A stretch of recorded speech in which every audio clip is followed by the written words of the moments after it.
Um homem deveria morrer. Outro tomou o lugar. O nome dele era Barrabás. Ele era conhecido por sua violência, por incitar revoltas, por carregar nas mãos o sangue de outros homens.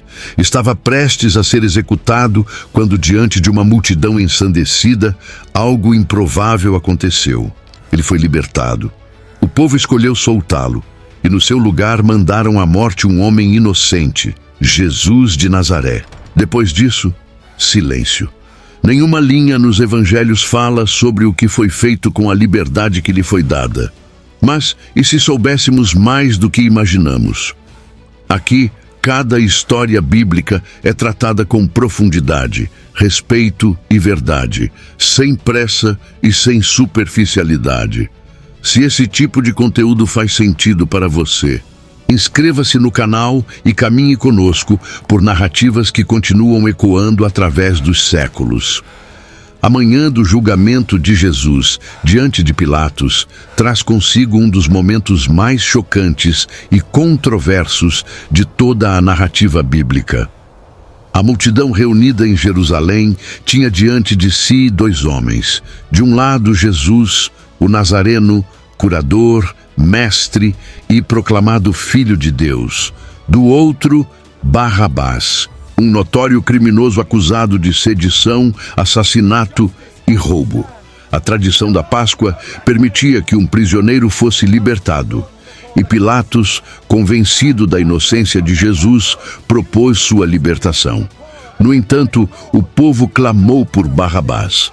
A escolha da multidão, registrada em Mateus capítulo 27, versículo 21, não foi apenas um momento histórico, mas um grito de rejeição ao Messias e à justiça divina.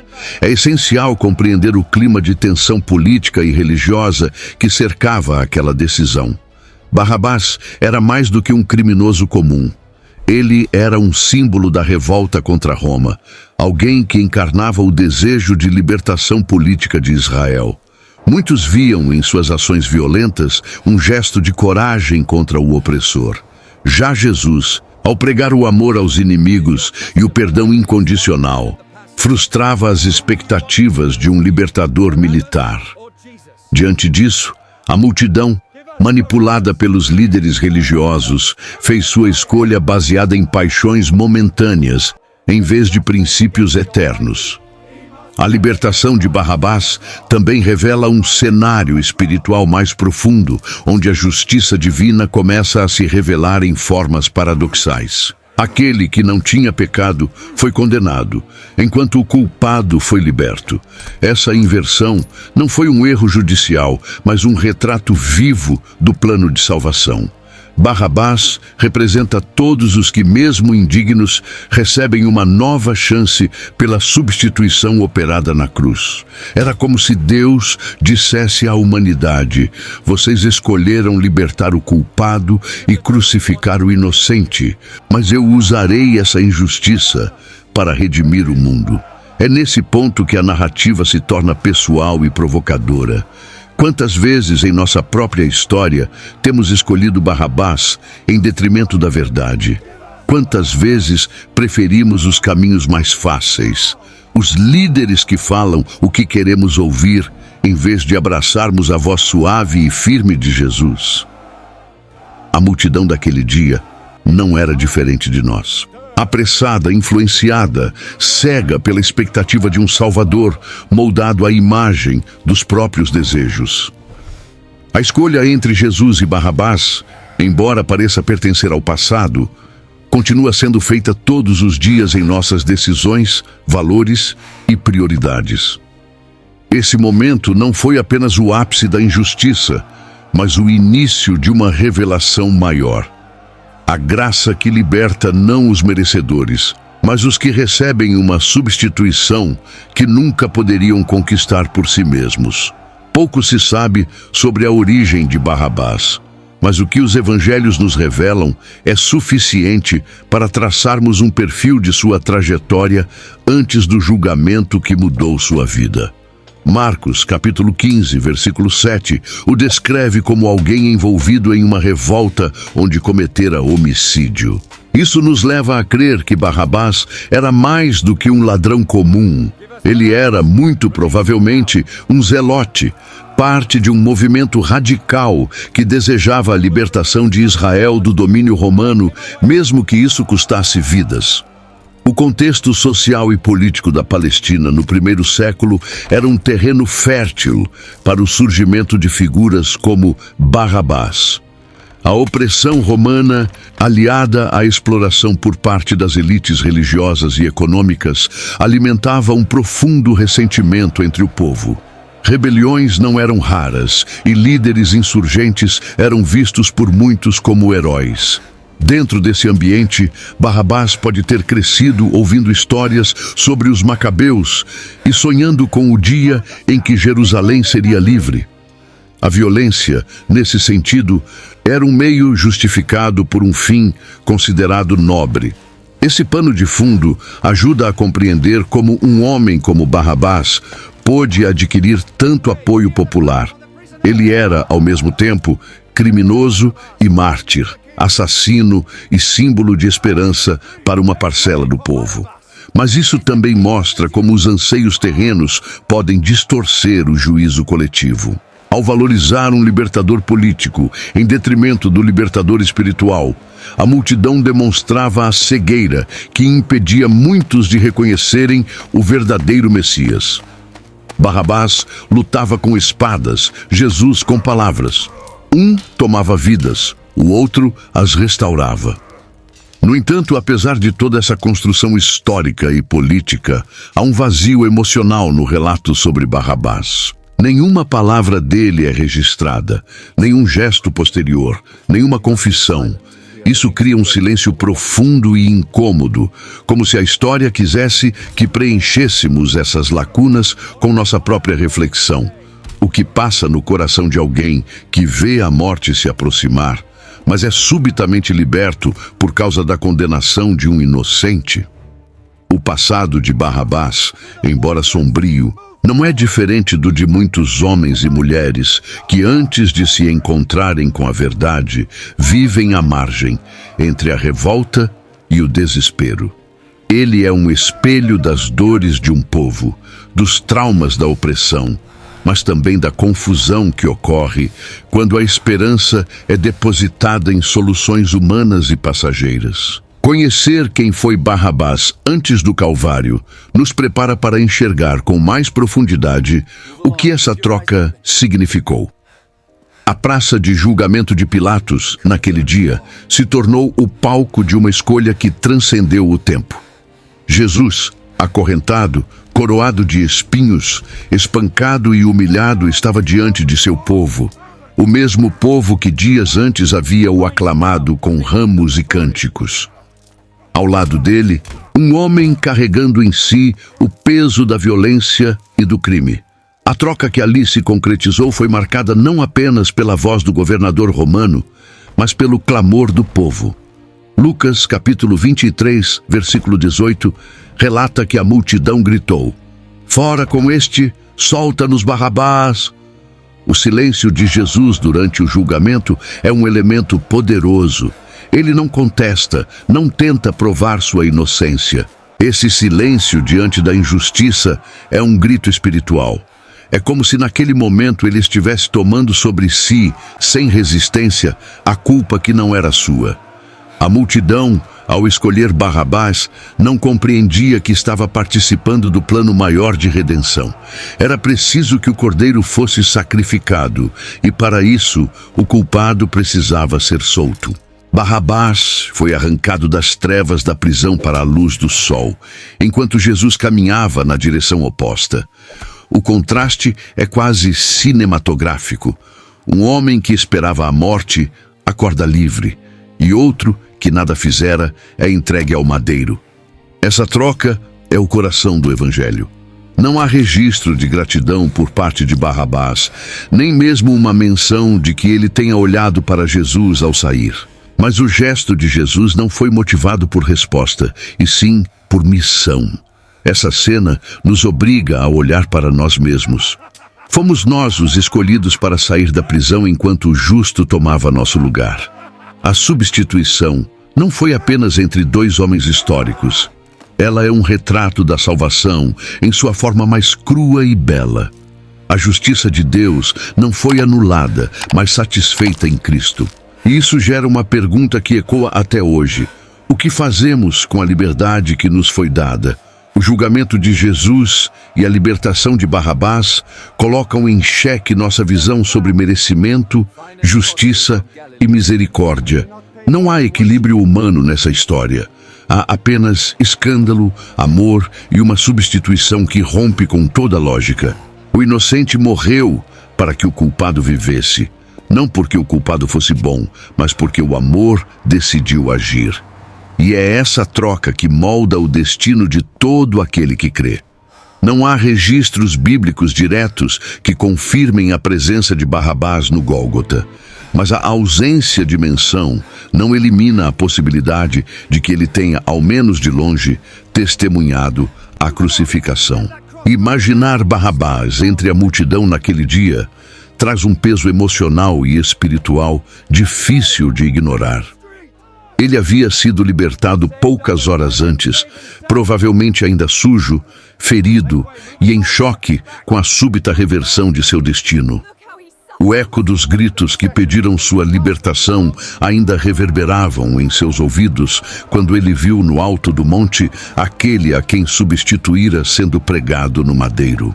Em João, capítulo 19, versículo 17, lemos que Jesus, carregando sua própria cruz, foi levado até o lugar chamado Caveira.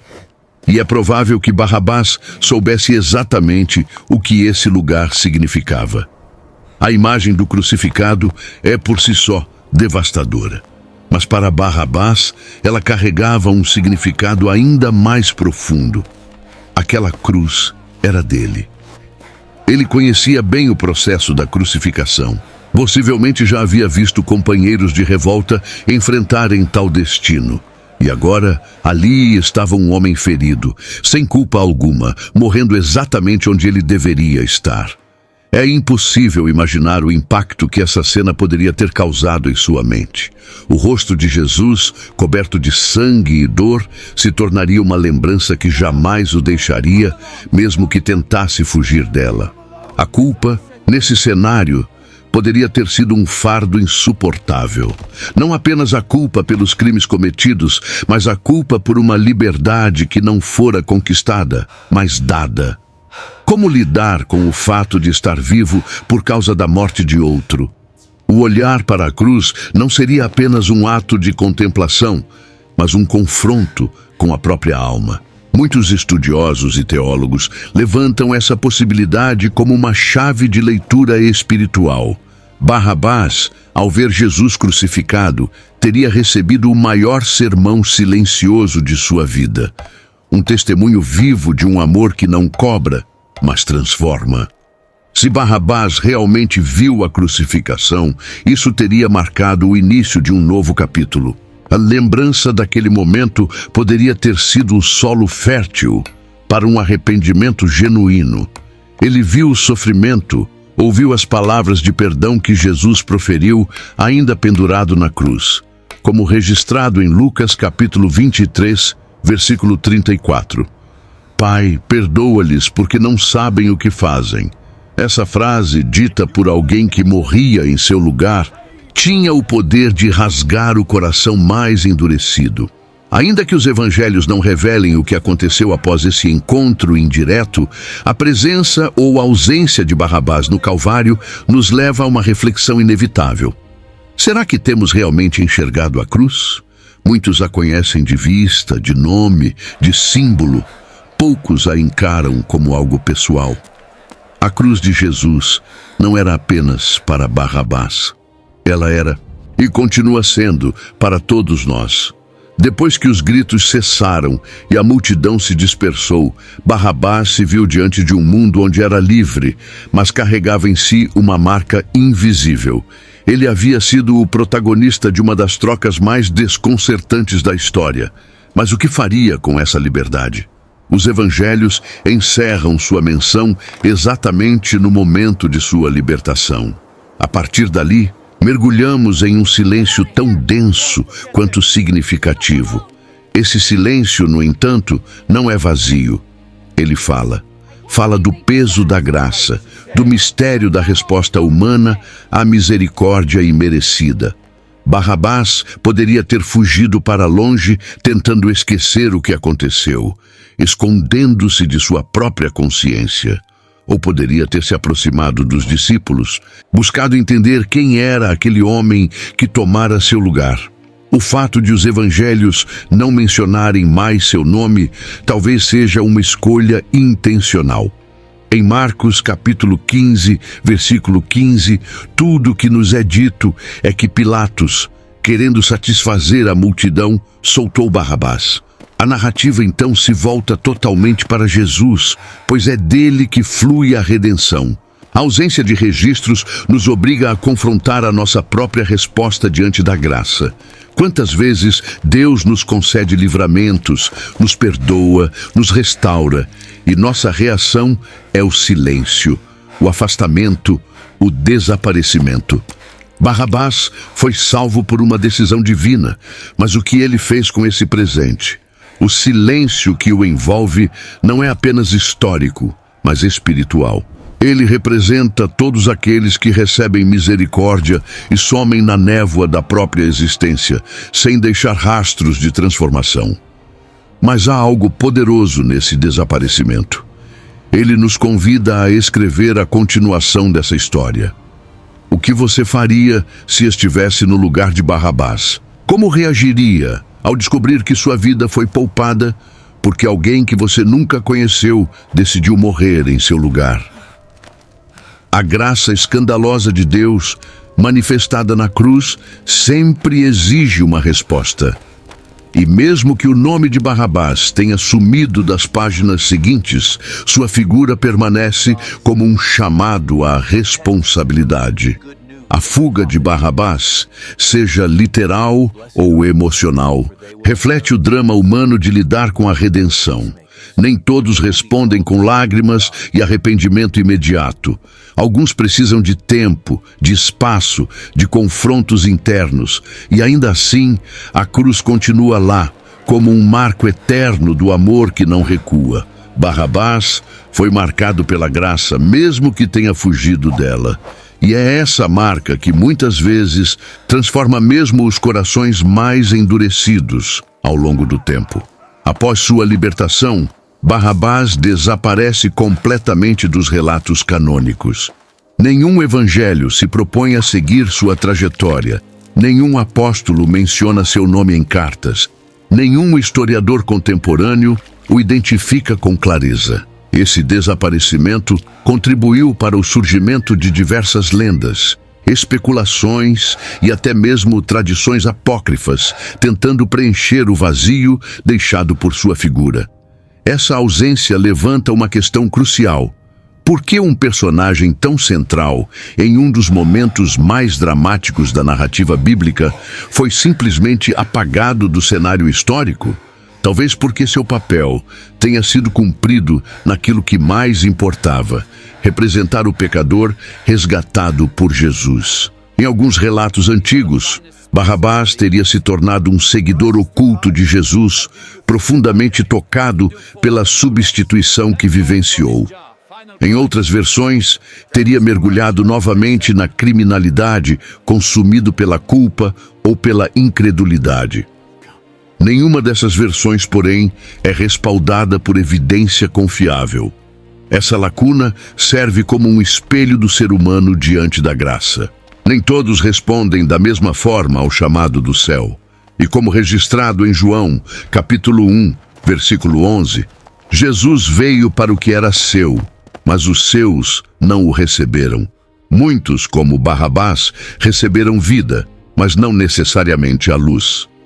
A tradição cristã primitiva também manteve um silêncio eloquente sobre o destino de Barrabás.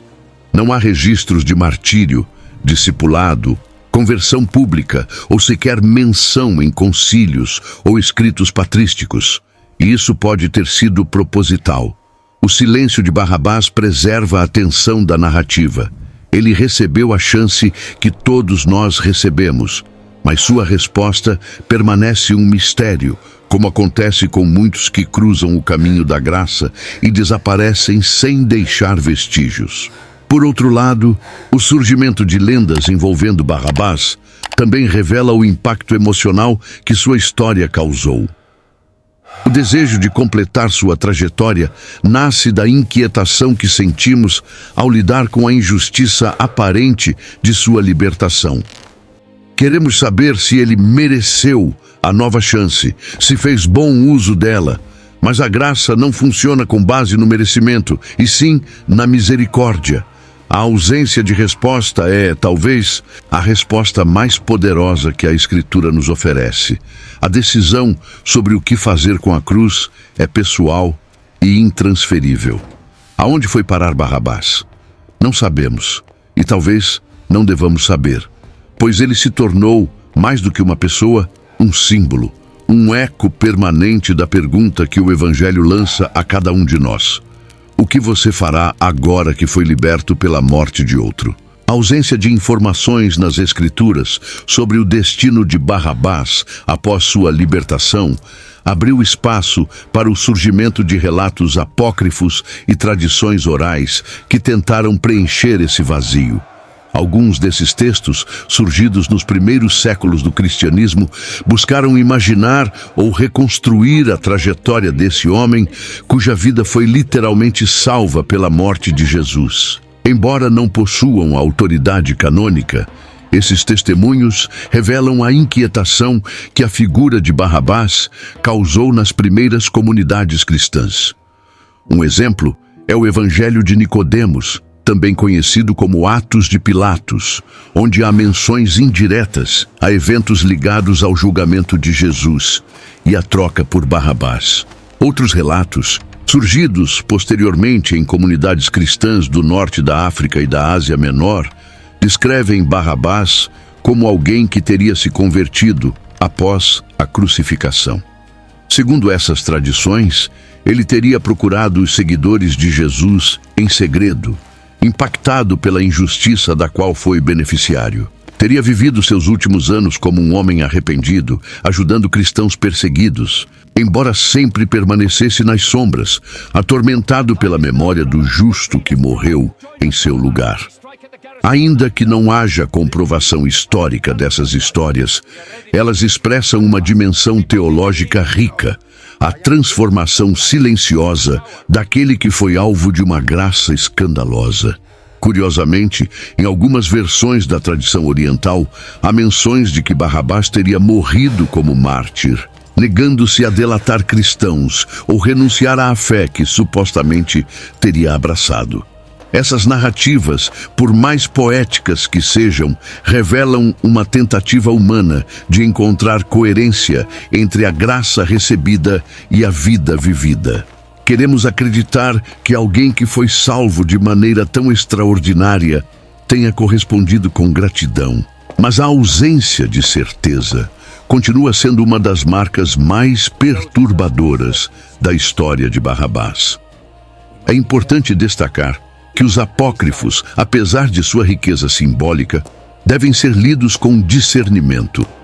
Eles não possuem o mesmo peso doutrinário das Escrituras e, muitas vezes, refletem mais a devoção popular e os anseios espirituais de determinados grupos do que fatos concretos.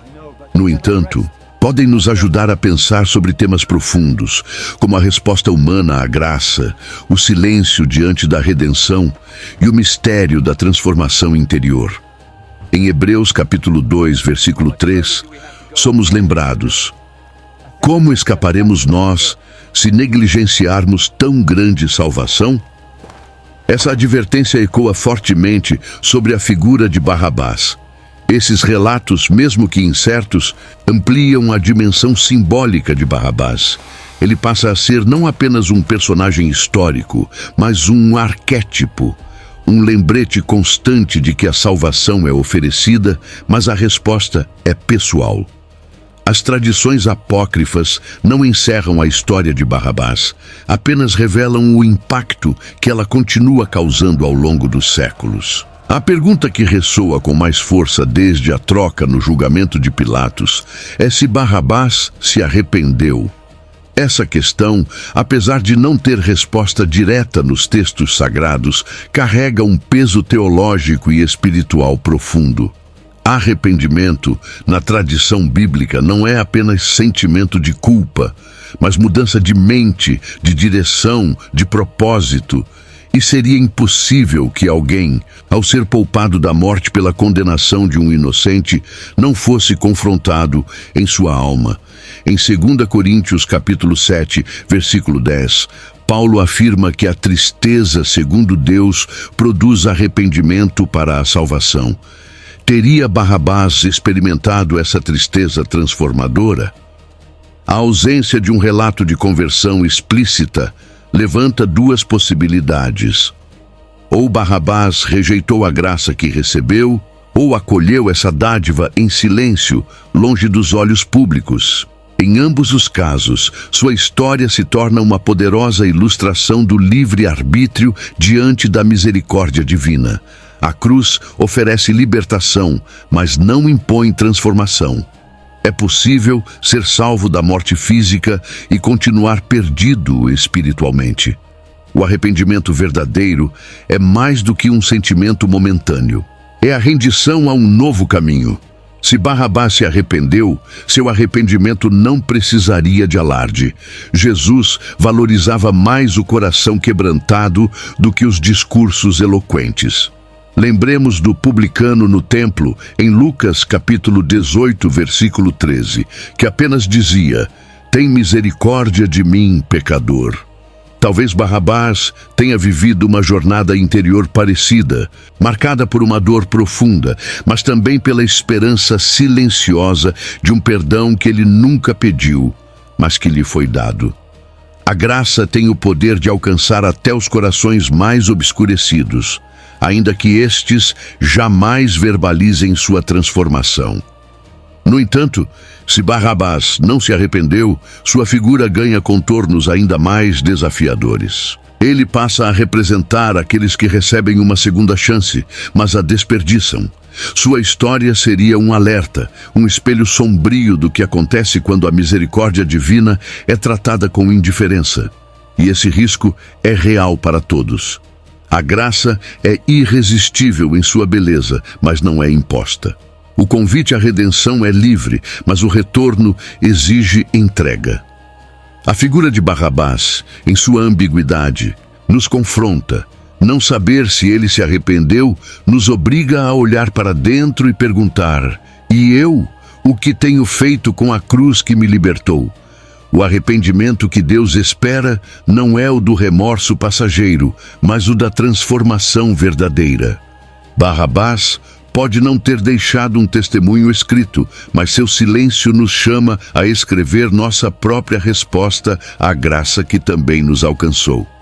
Barrabás, uma vez livre, provavelmente experimentou sentimentos intensos e contraditórios. A libertação súbita de um destino de morte, especialmente em troca da vida de um inocente, não passa pela alma sem deixar marcas. A culpa não nasce apenas do erro cometido, mas também da consciência de que alguém pagou por esse erro em nosso lugar. A mente de Barrabás, carregada de violência, revolta e sangue, agora precisava lidar com a realidade da cruz. Não era mais ele quem estava lá, mas a dor e o peso daquela imagem o acompanhariam. Em Mateus capítulo 27, versículo 50, é descrito o momento exato da morte de Jesus, um evento que dividiu a história e possivelmente partiu em dois o coração de Barrabás. É difícil imaginar que alguém pudesse sair ileso emocionalmente de uma experiência tão brutal. O medo, antes voltado aos algozes romanos, poderia ter se voltado contra si mesmo. Medo de viver livre demais. Medo de ser visto como usurpador. Medo de que, em algum momento, o céu lhe cobrasse a dívida.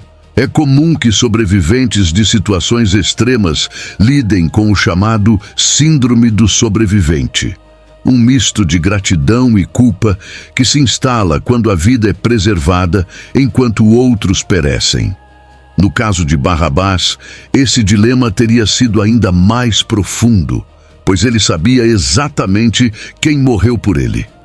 Mas o milagre da sobrevivência, mesmo envolto em sentimentos confusos, carrega em si um potencial redentor.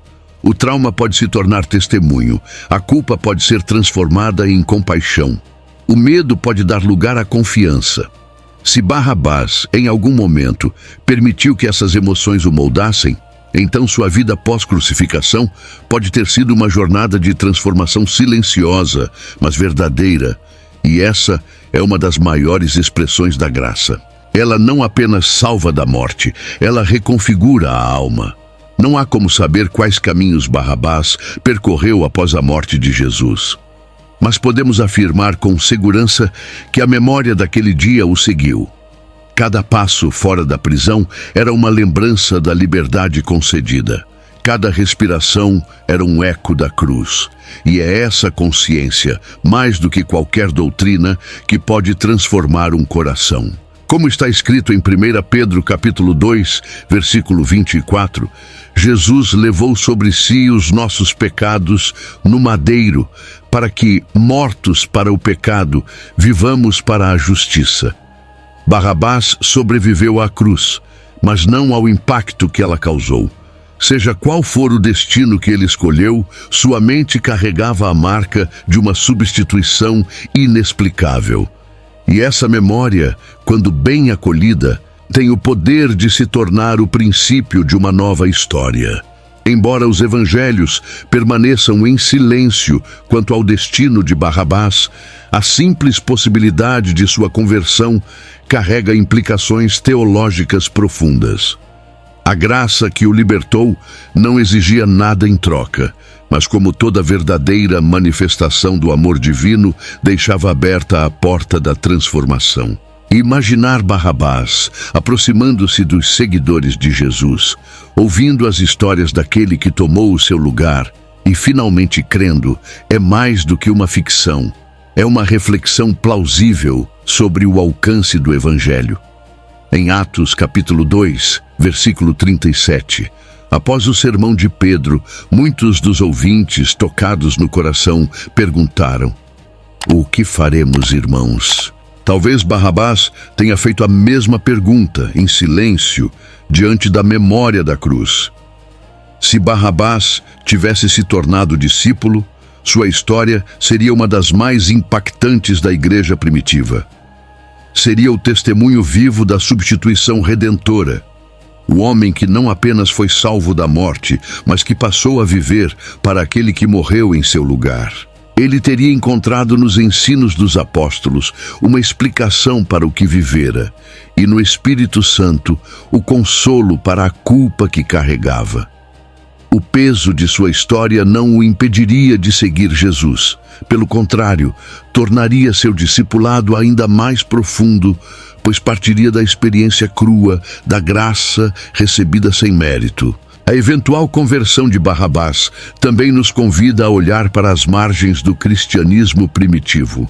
A igreja, desde o início, acolheu publicanos, prostitutas, ex-fariseus e até ex-perseguidores como Paulo. Por que não incluiria também um ex-rebelde como Barrabás? A narrativa da salvação não é moldada pela lógica humana, mas pela misericórdia divina. Jesus mesmo declarou, em Lucas capítulo 5, versículo 32, que veio chamar pecadores ao arrependimento. Barrabás se encaixava perfeitamente nesse perfil. E a cruz que um dia representou seu fim poderia ter se tornado seu novo começo. Mais do que uma hipótese histórica, essa possibilidade é uma convocação à fé. Se Barrabás, símbolo do pecador substituído, pode ter sido também o símbolo do pecador transformado, então não há limites para a atuação da graça na vida de ninguém. Nenhuma história é irrecuperável. Nenhuma biografia, por mais manchada, está fora do alcance da redenção. E esse é o poder do Evangelho. Fazer de antigos inimigos da cruz proclamadores de seu poder. Ainda que não tenhamos registros diretos dessa conversão, a reflexão sobre ela permanece válida e profundamente edificante. O que teria Barrabás feito com a liberdade conquistada por outro? Se ele respondeu ao amor com entrega, então sua vida foi uma carta viva, lida e conhecida por todos. E se não respondeu, sua história ainda ecoa, chamando outros a fazerem o que ele talvez não tenha feito. Viver não apenas como alguém salvo da morte, mas como alguém verdadeiramente transformado pela cruz.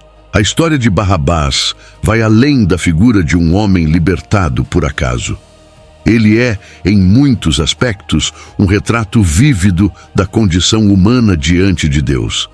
Carrega em si o arquétipo do pecador culpado, condenado por seus atos, sem esperança de redenção por méritos próprios. Ao ser libertado enquanto Jesus é condenado, ele se torna a mais poderosa metáfora do Evangelho. O inocente morre no lugar do culpado e este recebe liberdade sem tê-la buscado. Romanos, capítulo 5, versículo 8, diz que Deus prova o seu amor para conosco, em que Cristo morreu por nós, sendo nós ainda pecadores. Isso é Barrabás. Isso somos todos nós. Teologicamente, Barrabás encarna a doutrina da substituição penal. Ele é a ilustração perfeita da justiça de Deus, sendo satisfeita em Cristo e não no pecador. Jesus não morreu por seus próprios pecados, pois não os tinha. Ele morreu no lugar de Barrabás e, por extensão, no lugar de todos os que, como ele, estavam presos em suas transgressões. A cruz, portanto, não é apenas um evento histórico, mas uma transação espiritual onde o culpado é declarado livre porque alguém pagou o preço total. A figura de Barrabás expõe essa verdade de forma tangível e perturbadora. Além disso, sua história nos desafia a reconhecer nossa própria condição. Muitos leem os evangelhos identificando-se com os discípulos, com os seguidores de Jesus ou até mesmo com as multidões. Poucos se veem em Barrabás. No entanto, é nesse homem anônimo, violento e perdido que encontramos nossa realidade espiritual antes de Cristo. Estávamos no banco dos réus, aguardando a condenação. E foi nesse momento que Jesus entrou, sem dizer uma palavra, e tomou o nosso lugar. A salvação é gratuita para nós, mas custou tudo a ele. Barrabás também é uma lição sobre graça não solicitada. Ele não pediu por sua libertação. Ele não buscou Jesus. Ele não demonstrou arrependimento antes do indulto. Isso reforça o ensino de que a iniciativa da salvação é divina. Como está escrito em Efésios capítulo 2, versículo 8, pela graça sois salvos, mediante a fé. E isto não vem de vós, é dom de Deus. A graça é sempre anterior ao nosso arrependimento. Ela nos encontra no estado mais sombrio e nos oferece uma saída que jamais poderíamos construir. Dessa forma, ao olhar para Barrabás, somos convidados a reconhecer o lugar de onde viemos e o preço da liberdade que recebemos. Ele não é apenas um personagem periférico do drama da crucificação. Ele é o espelho da alma humana. A cruz foi sua libertação, mas também é a nossa. E ao nos vermos em sua figura, somos compelidos a viver com gratidão, humildade e reverência diante de um amor que escolheu morrer em nosso lugar.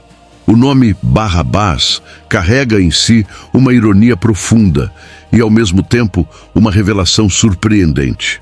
Em aramaico, Bar significa filho de, e Abba é uma palavra íntima para pai.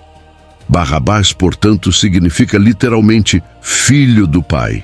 É curioso e providencial que o homem liberto no lugar de Jesus tenha justamente esse nome. Pois enquanto o verdadeiro Filho do Pai, Jesus Cristo, era condenado, um outro Filho do Pai era libertado. Esse contraste linguístico não é acidental. Ele está carregado de significado espiritual. Em Mateus, capítulo 27, versículo 17, Pilatos pergunta: qual quereis que vos solte? Barrabás ou Jesus, chamado Cristo? A pergunta é mais profunda do que parece. A multidão escolheu o filho do pai terreno, símbolo de rebelião e violência, em vez do filho do pai celestial, que trazia salvação e paz. Essa escolha revela a inclinação humana de preferir aquilo que parece resolver problemas imediatos, ainda que à custa da verdade. O nome de Barrabás se torna, assim, um sinal profético. Ele representa todos os que vivem como filhos de um pai genérico, sem identidade espiritual verdadeira, até o momento em que encontram o filho legítimo, que revela o Pai eterno. Além disso, há manuscritos antigos que sugerem que o nome completo de Barrabás poderia ser Jesus Barrabás. Isso tornaria a pergunta de Pilatos ainda mais provocadora. Qual Jesus vocês querem que eu solte? Jesus Barrabás ou Jesus chamado Cristo?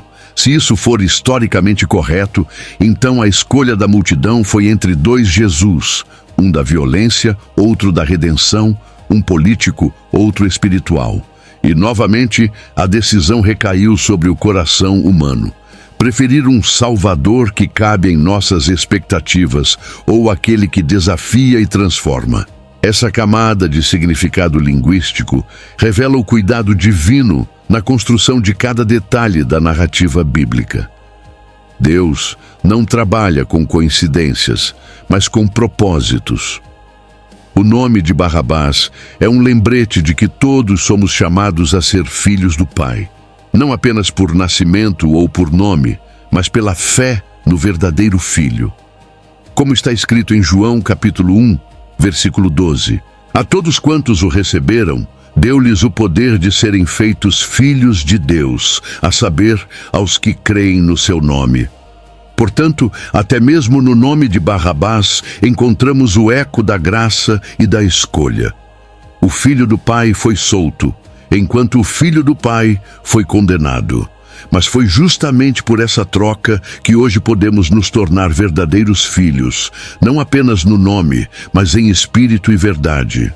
Quando se observa a cena do julgamento de Jesus e a libertação de Barrabás apenas pela ótica humana, ela parece ser um dos maiores absurdos da história. Um homem justo, sem culpa, íntegro, amado por muitos, é condenado à morte, enquanto um criminoso notório é libertado diante dos aplausos de uma multidão. Aparentemente, foi a injustiça que venceu. Contudo, essa troca que à primeira vista escandaliza a lógica humana, na verdade revela a mais profunda manifestação da justiça divina. Em Isaías capítulo 53, versículo 5, está escrito que ele foi traspassado pelas nossas transgressões e moído pelas nossas iniquidades. A paz de Barrabás custou o castigo que caiu sobre Jesus. E essa foi a maior demonstração de redenção que o mundo já presenciou. O escândalo da cruz é justamente o fato de que Deus decidiu salvar pecadores, não por seus méritos, mas pela substituição do inocente. É essa injustiça divina, onde o justo morre pelo injusto, que desconcerta e transforma. Barrabás representa o tipo de pessoa que muitos considerariam além da salvação, alguém que a sociedade já havia descartado. No entanto, foi exatamente esse o escolhido para vivenciar a libertação física no momento em que o cordeiro era conduzido ao sacrifício. Isso nos lembra de que a salvação nunca será sobre o merecimento, mas sempre sobre a graça. A troca entre Jesus e Barrabás não foi acidental. Foi um retrato real e palpável da missão do Cristo. Ele não veio para ser um exemplo moral, mas para ser o substituto sacrificial. Cada chicotada, cada prego, cada gota de sangue foi por alguém que deveria estar naquele lugar. Em Romanos capítulo 3, versículo 24, Paulo diz que somos justificados gratuitamente por sua graça, mediante a redenção que há em Cristo Jesus. Barrabás foi justificado diante do povo Mas essa cena aponta para a justificação eterna que Deus oferece a todos que creem. O dilema espiritual nasce quando olhamos para essa troca e tentamos racionalizá-la. É natural desejar justiça. Queremos que o culpado pague por seus erros. Mas Deus opera com outra lógica, a lógica da misericórdia. A injustiça da cruz, portanto, não é uma falha no sistema divino, mas sua maior virtude. Deus não ignorou o pecado. Ele o castigou em seu Filho. A cruz é onde a justiça e a graça se beijam, como declara o salmista no Salmo 85, versículo 10. O que parece injusto, na verdade, é o ponto máximo do amor. Diante disso, a troca entre Jesus e Barrabás não deve ser vista como um erro trágico, mas como o cumprimento do plano eterno. Foi injusta aos olhos dos homens, mas absolutamente redentora aos olhos de Deus. E isso muda tudo. O que parecia o maior erro se torna o maior milagre. E o que parecia ser o fim de um justo se torna o início de uma nova chance para todos os injustos, inclusive eu e você.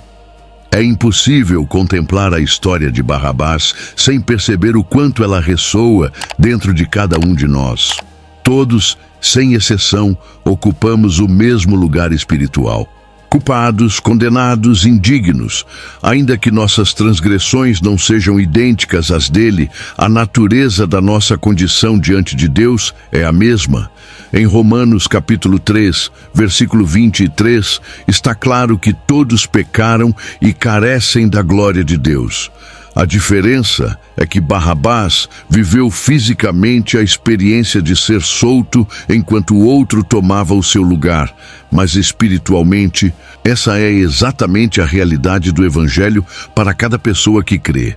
Muitos vivem a ilusão de que são bons o suficiente, de que têm alguma justiça própria para apresentar diante de Deus. Mas a cruz desmonta essa pretensão. O fato de que Jesus morreu por pecadores como Barrabás e como nós expõe a gravidade do pecado e a necessidade urgente de redenção. A graça é escandalosa, porque alcança até os piores. Ou talvez justamente por isso. Barrabás foi salvo sem merecer, e essa verdade é desconfortável para quem insiste em se justificar pelas obras.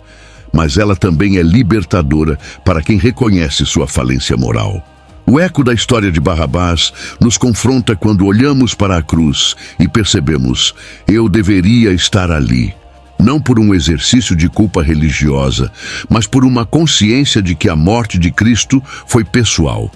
Não foi uma morte genérica nem simbólica apenas. Foi real, substitutiva e dirigida diretamente aos que se reconhecem perdidos. E essa percepção, quando verdadeira, nos transforma. Como está escrito em Gálatas, capítulo 2, versículo 20, fui crucificado com Cristo. Assim, já não sou eu quem vive, mas Cristo vive em mim. A graça que salvou Barrabás é a mesma que nos alcança.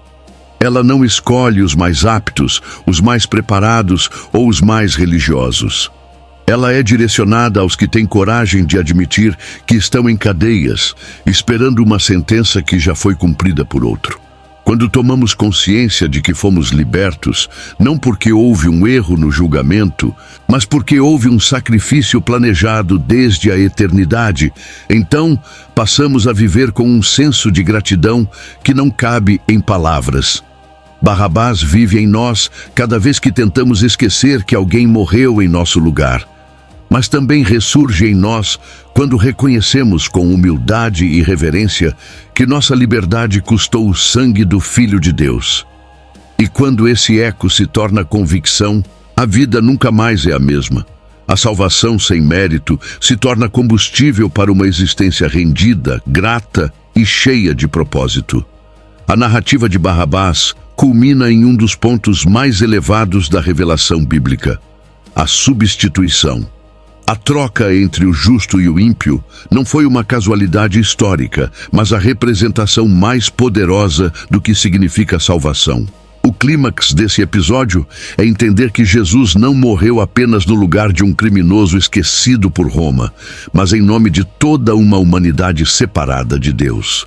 Em 2 Coríntios, capítulo 5, versículo 21, Paulo declara que aquele que não conheceu o pecado, Deus o fez pecado por nós, para que nele fôssemos feitos justiça de Deus. Isso é substituição, o cordeiro no lugar do pecador. A cruz do Calvário, que deveria ser o fim de Barrabás, tornou-se o altar do sacrifício mais puro que já existiu. Naquela manhã, quando Pilatos perguntou à multidão quem deveria ser libertado, o céu inteiro já sabia a resposta. Jesus nasceu para aquele momento. Seu ministério, seus milagres, suas palavras e seus passos o conduziram até aquele instante, o momento em que tomaria o lugar de cada Barrabás que a história um dia conheceria. E ao fazê-lo, ele não apenas libertou um homem, mas abriu o caminho para que todos pudessem ser livres. Esse clímax da substituição não é apenas uma doutrina, é uma experiência que transforma tudo. Quando compreendemos que Jesus tomou o nosso lugar, nossas culpas, nossas dores, nossos pecados, não resta espaço para orgulho. A vida cristã nasce da cruz e nela deve permanecer. Cada respiração de um salvo é uma lembrança viva de que a condenação foi desviada para que a vida fosse restaurada. A substituição é o núcleo do Evangelho, o escândalo da fé, a loucura que, como Paulo escreveu em 1 Coríntios capítulo 1, versículo 18, é loucura para os que se perdem, mas poder de Deus para os que são salvos. Jesus morreu no lugar de Barrabás, mas ele também morreu no meu lugar e no seu. Essa verdade é simples, porém eterna. Não há evangelho sem cruz, e não há cruz sem substituição. O Filho do Deus vivo entregou-se, não porque fôssemos dignos, mas porque o amor decidiu nos resgatar. E diante disso, a única resposta possível é viver uma vida que reflita essa entrega. A cruz não é apenas um símbolo da fé cristã. Ela é a ponte entre o céu e a terra, o marco da redenção, o ponto de virada da eternidade. Ao encerrar a jornada pela história de Barrabás, percebemos que ela não termina nele, ela segue em nós. Cada um de nós tem uma cruz reservada pela justiça, mas também um Salvador disposto a tomá-la. A substituição divina é o clímax do amor, o fundamento da fé e a certeza de que, onde abundou o pecado, superabundou a graça. E é essa graça que nos convida hoje a viver como quem foi liberto, porque alguém decidiu morrer em nosso lugar. Compartilhe este vídeo com alguém que precisa lembrar que nunca é tarde para recomeçar. E conte nos comentários o que você teria feito no lugar de Barrabás. Sua experiência pode tocar outras vidas. E se ainda não é inscrito, venha fazer parte. Aqui, cada história nos aproxima do que realmente importa.